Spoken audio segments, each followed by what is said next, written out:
রাজধানীর কাকরাইলে জাতীয় পার্টির কার্যালয়ের সামনে জাতীয় পার্টি ও গণ অধিকার পরিষদের নেতাকর্মীদের মধ্যে পাল্টাপাল্টি ধাওয়ার ঘটনা ঘটেছে। এতে এলাকায় আতঙ্ক ছড়িয়ে পড়ে। 29 আগস্ট শুক্রবার সন্ধ্যায় 6:30টার দিকে এই ঘটনা ঘটে। খবর পেয়ে সেনাবাহিনী, পুলিশ সহ আইন শৃঙ্খলা রক্ষাকারী বাহিনীর বিপুল সংখ্যক সদস্য ঘটনাস্থলে ছুটে যান এবং পরিস্থিতি নিয়ন্ত্রণে আনেন। প্রত্যক্ষদর্শীরা জানান, এই ঘটনায় আশেপাশের এলাকায় উত্তেজনা বিরাজ করছে। পরিস্থিতি মোকাবেলায় সেনাবাহিনী ও পুলিশ মোতায়েন করা হয়েছে। জাপা নেতাকর্মীদের অভিযোগ, গণ অধিকার পরিষদের কর্মীরা মিছিল নিয়ে এসে তাদের ওপর হামলা চালান। অন্যদিকে গণ অধিকার পরিষদের অভিযোগ, তারা মিছিল নিয়ে যাওয়ার সময় জাপার লোকজনই তাদের আগে ইটপাটকেল নিক্ষেপ করে উস্কানি দেয়।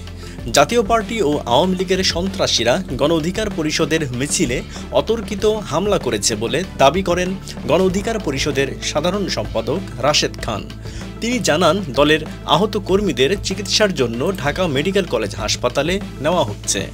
এদিকে জাতীয় পার্টির চেয়ারম্যানের প্রেস সেক্রেটারি খন্দকার দেলোয়ার জালালী দাবি করেন, জাতীয় পার্টির কেন্দ্রীয় কার্যালয়ে সন্ত্রাসী হামলা হয়েছে।